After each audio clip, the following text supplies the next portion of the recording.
questions about anything. What are they doing better? They're running the ball. They're running the ball really effectively. The quarterback's making some unscripted plays. He had 4 or 5 of them against Washington the other day. He's playing at a high level, and they got good receivers. Receivers are very good. Good tight end. Line's playing better, so it's a good offense. Seen a lot of Le'Veon Bell over the years. Yeah. Like the Le'Veon Bell you're used to seeing. Yeah, they're running some runs that he's familiar with in Pittsburgh. So obviously we played him a bunch in Cincinnati. He's a good player. He can do about all of it. He can come out of the backfield on routes, and he can line up as a receiver, and obviously he can run from behind the center. So he's a very good player. I know penalties can sometimes referee to referee, game to game. Yep.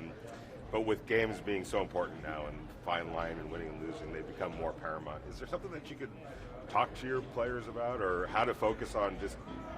It's kind of like interceptions and sacks and all that stuff. You just got to keep putting it in front of them, keep understanding. I keep telling them more games are lost than they are won in this league, and we can't have offsides or lining up in the neutral zone or legal contacts. Those things cost you games, particularly on third down. So we just got to keep educating the players on those things and within the rules, and try to eliminate as much as possible.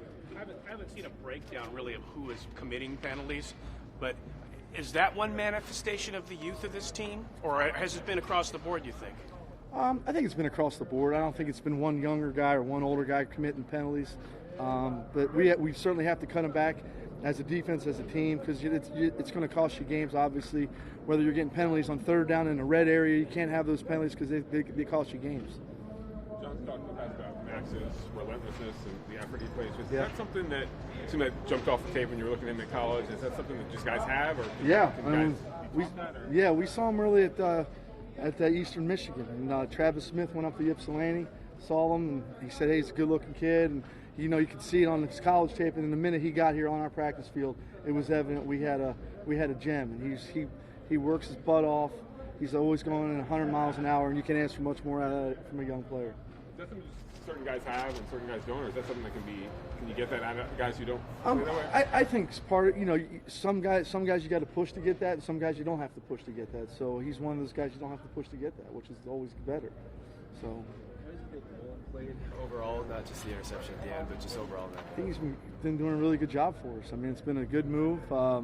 He's looked good on the practice field. He's done good in the games. He's got a couple technique things to clean up, but other than that, I mean, he's on this guy, and that's all you can ask for. He's been tackling in the run game. He understands the game plan, and it's not too big for him. He's played in a lot of big games at Clemson, and so he's going to be a good player for years to come.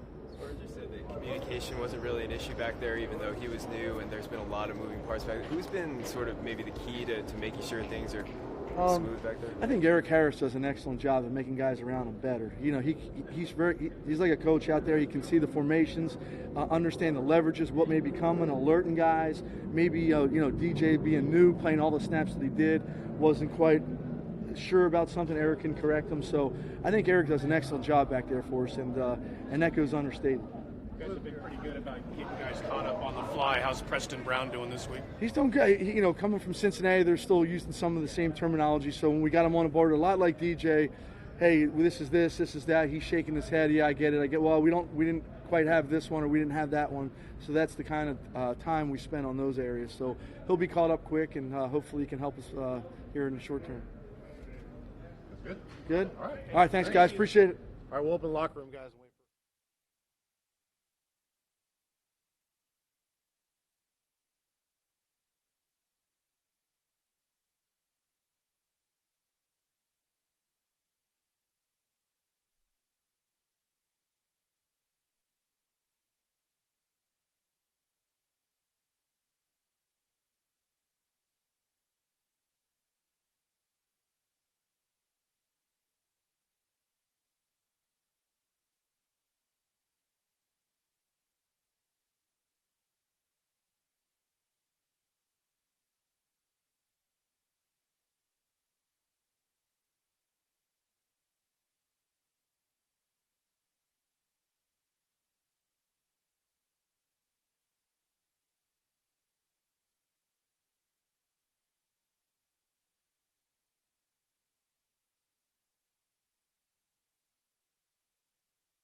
good. Let's do We it. get started. Let's do it. What stands out about their run defense when you look at Jets? Really, the personnel up front. They're strong up front, and the D-line probably jumps out at you. What about Jamal Adams? What makes him special as a safety?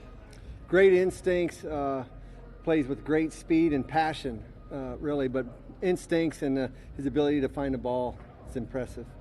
Is it hard to account for when you have a safety getting the number of sacks he gets? Is it harder to account for that as opposed to maybe a front seven guy who's coming? Or I think there's an awareness now. He's made himself an aware player. Not that he wasn't before, but certainly you need to know where he's at on every snap when you're throwing a football, because he's shown the ability to blitz the passer, and we've seen it on tape. He takes a lot of pride in it. If you read any of the press clippings, I think he takes a lot of pride in that, and he plays sometimes outside the boundaries of what they're trying to do defensively. So he's certainly a player you need to be aware of. Is that, if you know it's coming, can that be an exploitable thing if they're bringing defensive backs out of, like out of an area where they would be? Well, again, we're aware. We do our homework in terms of the blitz packages that we've seen from teams.